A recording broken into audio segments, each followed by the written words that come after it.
ಪಾಕಿಸ್ತಾನದ ಜೊತೆಗೆ ಡಿನ್ನರ್ ಮಾಡಲಿ ಅಂತ ಅಮೆರಿಕ ಅಧ್ಯಕ್ಷ ಡೊನಾಲ್ಡ್ ಟ್ರಂಪ್ ಪುಕ್ಸಟ್ಟೆ ಸಲಹೆಯನ್ನ ಕೊಟ್ಟಿದ್ದಾರೆ. ಸೌದಿ ಅರೇಬಿಯಾದಲ್ಲಿ ಮಾತನಾಡಿದಂತಹ ಟ್ರಂಪ್, ಎರಡು ಪರಮಾಣು ಶಸ್ತ್ರಾಸ್ತ್ರ ಹೊಂದಿರುವಂತಹ ಭಾರತ ಪಾಕ್ ಸಂಘರ್ಷದ ಆತಂಕ ಕಡಿಮೆ ಮಾಡಲಿ, ಕದನ ಟೆನ್ಷನ್ ಕಡಿಮೆ ಮಾಡೋದಕ್ಕೆ ಡಿನ್ನರ್ ಮಾಡಲಿ ಅಂತ ಸಲಹೆ ಕೊಟ್ಟಿದ್ದಾರೆ. ಸೌದಿ ಅರೇಬಿಯಾದಲ್ಲಿ ಭಾಷಣ ಮಾಡುವಂತಹ ಸಂದರ್ಭದಲ್ಲಿ ಟ್ರಂಪ್ ಆಡಿದಂತಹ ಮಾತುಗಳಿವು. ಪರಮಾಣು ಕ್ಷಿಪಣಿಗಳ ವ್ಯಾಪಾರ ಮಾಡೋದು ಬೇಡ, ನೀವು ತಯಾರಿಸುವ ವಸ್ತುಗಳ ವ್ಯಾಪಾರ ಮಾಡಿ.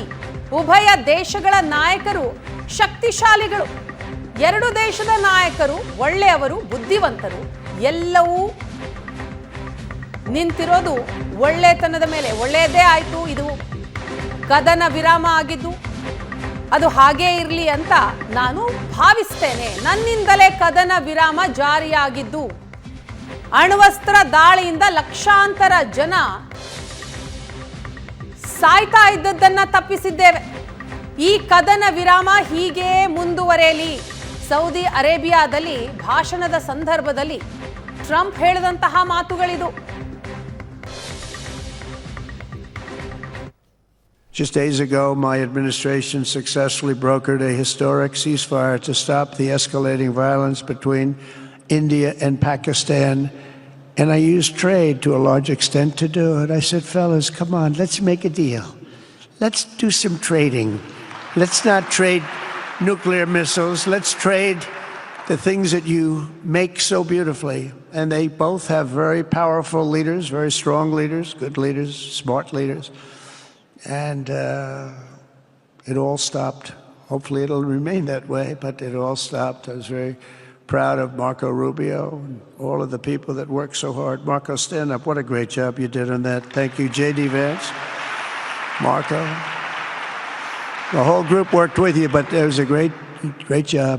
And I think they're actually getting along. Maybe we can even get them together a little bit, Marco, where they go out and have a nice dinner together. Wouldn't that be nice?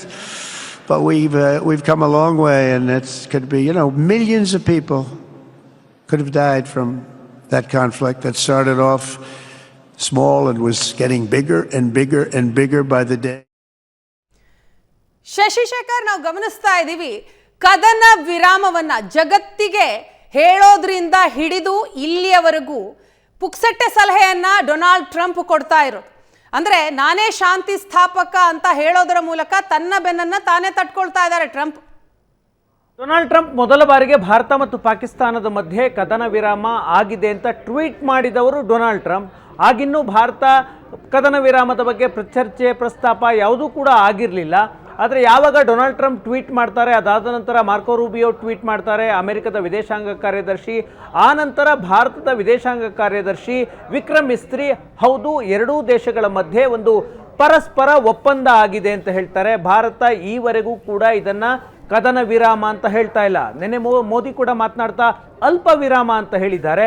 ಭಾರತದ ಅಧಿಕೃತ ನಿಲುವು ಈಗ ನಿಂತಿರುವಂತಹ military ಸಂಘರ್ಷದ ಬಗ್ಗೆ ಪರಸ್ಪರ ಒಪ್ಪಿಗೆಯ ಮೇಲೆ ದಾಳಿಯನ್ನು ನಿಲ್ಲಿಸಲಾಗಿದೆ ಅಂತ, ದಾಳಿ ಮತ್ತು ಪ್ರತಿದಾಳಿಯನ್ನು ನಿಲ್ಲಿಸಲಾಗಿದೆ ಎನ್ನುವುದು ಭಾರತದ ಅಧಿಕೃತ ಸ್ಟ್ಯಾಂಡ್. ಪಾಕಿಸ್ತಾನ ಮತ್ತು ಅಮೆರಿಕ ಮಾತ್ರ ಇದನ್ನ ಕದನ ವಿರಾಮ ಅಂತ ಹೇಳ್ತಿದ್ದಾರೆ. ಡೊನಾಲ್ಡ್ ಟ್ರಂಪ್ ಅವರಿಗೆ ಇಡೀ ಜಗತ್ತಿನ ಯಾವುದೇ ರೀತಿಯ ಸಂಘರ್ಷಗಳಾದರೆ ಆ ಸಂಘರ್ಷವನ್ನು ನಾನು ನಿಲ್ಲಿಸ್ತೇನೆ ಅನ್ನುವಂತಹ ಮಾತನ್ನು ಪದೇ ಪದೇ ಹೇಳ್ತಾ ಇದ್ದಾರೆ. ಭಾರತ ಪಾಕಿಸ್ತಾನದ ಮಧ್ಯೆ ಸಂಘರ್ಷ ತುತ್ತ ತುದಿಯಲ್ಲಿದ್ದಾಗ ಏಕಾಏಕಿ ಅವರು ಆತುರವಾಗಿ ಇದೊಂದು ಕದನ ವಿರಾಮ ಜಾರಿಯಾಗಿದೆ ಅನ್ನುವಂತಹ ಘೋಷಣೆಯನ್ನು ಮಾಡಿಬಿಟ್ರು. ಆದರೆ ಭಾರತ ನಿನ್ನೆ ಸ್ಪಷ್ಟಪಡಿಸಿದೆ, ಅಧಿಕೃತವಾಗಿ ಭಾರತೀಯ ವಿದೇಶಾಂಗ ಇಲಾಖೆಯ ಅಧಿಕಾರಿ ರಣದೀಪ್ ಜೈಸ್ವಾಲ್ ಸ್ಪಷ್ಟವಾಗಿ ಹೇಳಿದ್ದಾರೆ, ಭಾರತ ಪಾಕಿಸ್ತಾನ ಈ ವಿಷಯದಲ್ಲಿ ಮಧ್ಯಪ್ರವೇಶ ಮಾಡಿಲ್ಲ ಮತ್ತು ಅಮೆರಿಕದ ಕಾರಣಕ್ಕೆ ಈ ಎರಡೂ ದೇಶಗಳ ಮಧ್ಯೆ ಮಿಲಿಟರಿ ದಾಳಿ ಪ್ರತಿದಾಳಿಯನ್ನು ಮಾಡಬಾರದು ಅನ್ನುವಂತಹ ಒಪ್ಪಂದ ಆಗಿಲ್ಲ. ಮತ್ತು ಟ್ರಂಪ್ ಕ್ಲೇಮ್ ಮಾಡ್ತಾ ಇದ್ದದ್ದೇನು, ನಾವು ನಿಮ್ಮ ಜೊತೆ ವ್ಯಾಪಾರ ಮಾಡೋದಿಲ್ಲ, ನೀವು ಕದನ ವಿರಾಮವನ್ನು ಜಾರಿ ಮಾಡದೇ ಇದ್ದರೆ ನಿಮ್ಮ ಎರಡೂ ದೇಶಗಳ ಜೊತೆ ವ್ಯಾಪಾರ ಮಾಡೋದಿಲ್ಲ ಅಂತ ಅವರನ್ನು ಒತ್ತಾಯ ಮಾಡಿ ಒತ್ತಡ ಹೇರಿ ಭಾರತ ಮತ್ತು ಪಾಕಿಸ್ತಾನದ ಮಧ್ಯೆ ಸಂಘರ್ಷವನ್ನು ನಿಲ್ಲಿಸಿದ್ದೇನೆ ಅಂತ ಟ್ರಂಪ್ ಕ್ಲೇಮ್ ಮಾಡ್ತಾ ಇದ್ದಾರೆ. ಅದನ್ನು ಸ್ಪಷ್ಟವಾಗಿ ಭಾರತದ ವಿದೇಶಾಂಗ ಇಲಾಖೆ ಈಗಾಗಲೇ ನಿರಾಕರಿಸಿದೆ. ಬರ್ತೀನಿ ಶಶಿಶೇಖರ್, ಅದರ ಬಗ್ಗೆ ಬರ್ತೀನಿ. ದೊಡ್ಡಣ್ಣನಿಗೆ ಕೇಂದ್ರ ಸಚಿವ ಜೈಶಂಕರ್ ತಿರುಗೇಟ್ ಕೊಟ್ಟಿದ್ದಾರೆ. ನನ್ನಿಂದಲೇ ಕದನ ವಿರಾಮ ಜಾರಿ ಅಂತ ಹೇಳಿದ್ದಂತಹ ಟ್ರಂಪ್ಗೆ ತಿರುಗೇಟ್ ಕೊಟ್ಟಿದ್ದಾರೆ. ಅಮೆರಿಕದಿಂದಾಗಿ ಕದನ ವಿರಾಮ ಜಾರಿ ಆಗಿಲ್ಲ, ಡಿಜಿಎಂಒಗಳ ಮಧ್ಯಸ್ಥಿಕೆಯಿಂದಲೇ ಕದನ ವಿರಾಮ ಆಗಿದ್ದು. ಪಾಕ್ ಜೊತೆ ಯಾವುದೇ ಮಾತುಕತೆ ಇಲ್ಲ. ಕಾಶ್ಮೀರ ಸಮಸ್ಯೆ ಪರಿಹಾರಕ್ಕೆ ಮೂರನೆಯವರು ಬೇಡವೇ ಬೇಡ ಅಂತ ಕಡ್ಡಿ ಮುರಿದ ಹಾಗೆ ಹೇಳಿದ್ದಾರೆ ವಿದೇಶಾಂಗ ಸಚಿವ ಜೈಶಂಕರ್. ಶಶಿಕರ್, ಟ್ರಂಪ್ ಅವರಿಗೆ ಜೈಶಂಕರ್ ಅವರು ಕೊಟ್ಟಂತಹ ತಿರುಗೇಟಿದು. ಪ್ರತಿ ಬಾರಿಯೂ ಟ್ರಂಪ್ ಈ ಒಂದು ವಿಚಾರದಲ್ಲಿ ಭಾರತ ಪಾಕಿಸ್ತಾನ ಯುದ್ಧ ಅನ್ನುವಂತಹ ವಿಚಾರ ಬಂದಾಗಲೂ ಕೂಡ ಪ್ರತಿ ಬಾರಿಯೂ ಭಾರತ ಹೇಳ್ತಾ ಇದೆ ಮೂರನೆಯವರ ಮಧ್ಯಸ್ಥಿಕೆ ಬೇಡ ಬೇಡ ಅಂತಂದ್ರೂ ಕೂಡ ಟ್ರಂಪ್ ಮಾತ್ರ ಅದನ್ನು ಕಿವಿಗೆ ಹಾಕೊಳ್ಳೋ ಯಾವುದೇ ಲಕ್ಷಣ ಕಾಣಿಸ್ತಾ ಇಲ್ಲ. ಪದೇ ಪದೇ ಹೇಳಿಕೆ ಕೊಡ್ತಿದ್ದಾರೆ. ಕಾಶ್ಮೀರದ ವಿಷಯದಲ್ಲಿ ಭಾರತದ ಸ್ಟ್ಯಾಂಡ್ ಸ್ಪಷ್ಟ ಇದೆ. ಕಾಶ್ಮೀರದ ಸಮಸ್ಯೆ ಇರೋದು ಭಾರತ ಮತ್ತು ಪಾಕಿಸ್ತಾನದ ಮಧ್ಯೆ. ಹಾಗಾಗಿ ಈ ವಿಷಯದ ಬಗ್ಗೆ ಯಾವುದೇ ಮೂರನೇ ರಾಷ್ಟ್ರ ಮಧ್ಯಸ್ಥಿಕೆಯನ್ನು ವಹಿಸುವ ಅವಶ್ಯಕತೆ ಇಲ್ಲ ಅನ್ನೋದು ಭಾರತದಲ್ಲಿ ಯಾವುದೇ ಸರ್ಕಾರ ಇದ್ರೂ ಕೂಡ ಇದೇ ಸ್ಟ್ಯಾಂಡ್ ಇರುತ್ತೆ. ಹಾಗಾಗಿ ಭಾರತ ಇದನ್ನೇ ಸ್ಪಷ್ಟಪಡಿಸ್ತಾ ಇದೆ, ಮೂರನೇ ರಾಷ್ಟ್ರದ ಮಧ್ಯಸ್ಥಿಕೆಗೆ ನಾವು ಅವಕಾಶ ಕೊಡೋದಿಲ್ಲ. ಇದು ಬೈಲ್ಯಾಟರಲ್ ಇಶ್ಯೂ.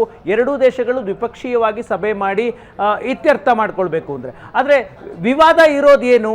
ಭಾರತದ ನಿಲುವು ಪಾಕ್ ಆಕ್ರಮಿತ ಕಾಶ್ಮೀರವನ್ನು ಭಾರತಕ್ಕೆ ವಾಪಸ್ ಕೊಡಬೇಕು, ಆ ವಿಷಯವಾಗಿ ಮಾತ್ರ ಪಾಕಿಸ್ತಾನದ ಜೊತೆಗೆ ಸಭೆಯನ್ನು ಮಾಡ್ತೀವಿ ಅಂತ ಟ್ರಂಪ್ ಕ್ಲೇಮ್ ಮಾಡ್ತಾ ಇದ್ರು. ನನ್ನಿಂದ ಶಾಂತಿ ಒಪ್ಪಂದ ಆಗಿದೆ ಅನ್ನೋದನ್ನು, ಅದನ್ನು ಸ್ಪಷ್ಟವಾಗಿ ವಿದೇಶಾಂಗ ಇಲಾಖೆ ತಿರಸ್ಕಾರ ಮಾಡ್ತಾ ಇದೆ. ಪ್ರಧಾನಿ ನರೇಂದ್ರ ಮೋದಿಯವರ ಜೊತೆಗೆ ಈ ಒಂದು ಒಪ್ಪಂದ ಜಾರಿಯಾಗುವುದಕ್ಕೆ ಮುಂಚೆ ಮಾತನಾಡಿದ್ಯಾರು? ಅಮೆರಿಕದ ಉಪಾಧ್ಯಕ್ಷ ಜೆ ಡಿ ವ್ಯಾನ್ಸ್ ಮತ್ತು ನರೇಂದ್ರ ಮೋದಿಯವರ ಮಧ್ಯೆ ಮಾತುಕತೆಯ ಸಂದರ್ಭದಲ್ಲಿ ವ್ಯಾಪಾರದ ಯಾವ ಅಂಶವೂ ಕೂಡ ಉಲ್ಲೇಖ ಆಗಿಲ್ಲ. ಅಂದರೆ ನೀವು ಶಾಂತಿ ಒಪ್ಪಂದಕ್ಕೆ ಒಪ್ಪಲಿಲ್ಲ ಅಂದರೆ ನಾವು ನಿಮ್ಮ ಜೊತೆ ಬಿಸ್ನೆಸ್ ಮಾಡೋದಿಲ್ಲ ಅನ್ನುವಂತಹ ಚರ್ಚೆ ನರೇಂದ್ರ ಮೋದಿಯವರ ಜೊತೆಗೆ ಆಗೇ ಇಲ್ಲ ಅಂತ ವಿದೇಶಾಂಗ ಇಲಾಖೆ ಈಗಾಗಲೇ ಹೇಳಿದೆ. ಚರ್ಚೆ ಆಗಿದ್ದು ಎರಡೂ ಅಣ್ವಸ್ತ್ರ ದೇಶಗಳು ಸಂಘರ್ಷಕ್ಕಿಳಿಯಬೇಡಿ, ನೀವು ಡಿಎಸ್ಕಲೇಷನ್ ಮಾಡಿ ಅಂತ. ಆಗ ಪ್ರಧಾನಿ ನರೇಂದ್ರ ಮೋದಿ ಸ್ಪಷ್ಟವಾಗಿ ಹೇಳ್ತಾರೆ, ಪಾಕಿಸ್ತಾನದ ಕಡೆಯಿಂದ ಕದನ ವಿರಾಮದ ಪ್ರಸ್ತಾಪ ಬಂದರೆ ಮಾತ್ರ ಪರಿಗಣಿಸ್ತೀವಿ ಅಂತ. ಅದಾದ ನಂತರ ಡಿಜಿಎಂಒ ಮೂಲಕ ಪ್ರಸ್ತಾಪ ಬರುತ್ತೆ. ಆ ನಂತರ ನಾವು ಶಾಂತಿ ಒಪ್ಪಂದಕ್ಕೆ ಒಪ್ಕೊಂಡಿದ್ದೀವಿ ಅನ್ನೋದು ಭಾರತದ ಅಧಿಕೃತ ನಿಲುವು. ಆದರೆ ಟ್ರಂಪ್ ತಮ್ಮಿಂದಲೇ ಆಯಿತು ಅನ್ನೋದನ್ನು ಕ್ಲೇಮ್ ಮಾಡ್ಕೊಳ್ಳೋದಕ್ಕೆ ಈ ರೀತಿಯ ಹೇಳಿಕೆಗಳನ್ನು ಪದೇ ಪದೇ ಕೊಡ್ತಾ ಇದ್ದಾರೆ. ಅದನ್ನು ಭಾರತ ಸ್ಪಷ್ಟವಾಗಿ ರಿಜೆಕ್ಟ್ ಮಾಡಿದೆ. ಥ್ಯಾಂಕ್ ಯು ಶಶಿಶೇಖರ್ ತಮ್ಮೆಲ್ಲ ಡೀಟೇಲ್ಸ್ಗಾಗಿ.